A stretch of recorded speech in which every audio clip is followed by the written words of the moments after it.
Abanyafrika nibatareba neza, Kagame n'abakoloni barayogoza Afrika yose, ahubwo n'isi yose, ntabwo ari ugukabya. Venancio n'abaturage be ba Mozambique bararwana na bampatsi ibihugu bakoresheje umuja wabo Kagame. Barashaka gusogota demokrasi ngo abaturage batigenga. Macron na Kagame we nibaramuka batsinze Venancio n'abaturage ba Mozambique, mu mezi makeya SADC yose izasenyuka, ibihugu byabo bisubire mu bucakara bw'abazungu. Ntabwo ari ugukabya, nta nubwo ari ukuragura, ni ibigaragarira amaso. Kagame n'abakoloni bampatse ibihugu nibaramuka batsinze Wazalendo bakigarurira uburasirazuba bwa Kongo, mwitegure, Afrika yose izaba ifashwe, izasubira mu bucakara n'ubukoloni. Ntabwo ari ugukabya, ntabwo ari ukuragura, ni ibigaragarira amaso. Afrika izabohorwa n'abagabo bataboshye ku mutima no mu bitekerezo. Ndabonamo Venancio Mondlane, ndabonamo Ibrahim Traore n'abasangirangendo be bo muri ibihugu bya AES. Ndabonamo Wazalendo. Abaperezida b'ibihugu byacu nabo baraboshye ku mutima no mu bwonko. Baratinya kwiteranya na bashebuja babo b'abakoloni kugira ngo bakomeze kubaha utuvungukira dutakaye munsi y'ameza. Nka buriya abaperezida ba SADC ari abantu bazi ubwenge bareba kure, bashyigikira Mondlane bakaburizamo Kagame na Macron gutegeka Mozambique no gusogota demokrasi y'abaturage.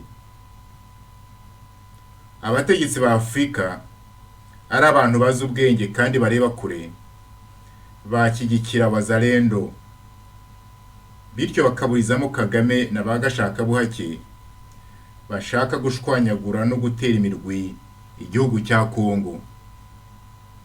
Oya, abo baperezida bacu bifitiye ubwoba, ntibashaka kwiteranya na babosi babo b'abazungu. Ntibazi ko iyo inzu y'umuturanyi hiye, ikurikiyeho iba ari yabo. Afrika izabohorwa n'abagabo bataboshye ku mutima no mu bitekerezo. Ariko rero ingufu zishaka gusenya Afrika ni ingufu zirenze ubushobozi bwa muntu, ni ingufu zikuzimu. Hirya y'imbaraga n'ubwenge bwacu tugomba no gupfukama tugasenga. SOS Africa, Wazalendo, Traore, Venancio, free men.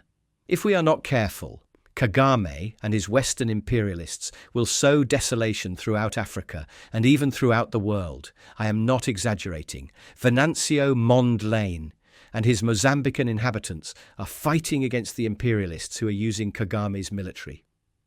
If Macron and Kagame manage to defeat the people of Mozambique and its elected president Venancio, it will soon be the end of SADC.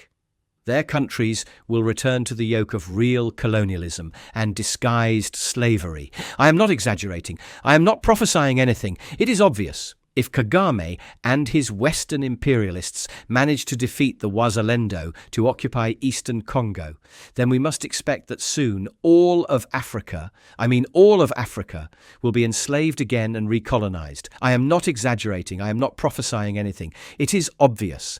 Africa will be liberated by men who are free in their hearts and in their brains. I can already see some examples of intrepid warriors on the front line. I see the Wazalendo in eastern Congo. I see Ibrahim Traore in Burkina with his comrades in arms from the AES countries. I see Venancio in Mozambique. Our current presidents cannot liberate Africa from its disasters because they themselves are tied. They are tied first in their hearts and then in their economies. They prefer to play docile slaves to benefit from a few crumbs that fall from the tables of their Western bosses. For example, these SADC leaders, if they were intelligent and clear-sighted men, could jump to the aid of elected President Venancio and thus stop Kagame and Macron, who, to better occupy the country, are assassinating democracy in Mozambique for the interests of the West. If African leaders were intelligent, free and clear-sighted, they could jump to the aid of the Wazalendo in eastern Congo to stop Kagame and the Western imperialists from balkanizing the Congo for their interests and to the detriment of Africans. I repeat, if Africans do nothing, after Congo it is all of Africa. This is not a prophecy. It is obvious that is before our eyes. Our African leaders prefer to keep quiet, to continue receiving crumbs, and not to attract the wrath of their masters. They are house nagers. Some are not even ashamed to betray other African peoples or to have their presidents assassinated for the interests of Westerners. They are modern-day slave traders. Africa will be liberated by free men. But then, these forces that want to destroy Africa are immense and diabolical.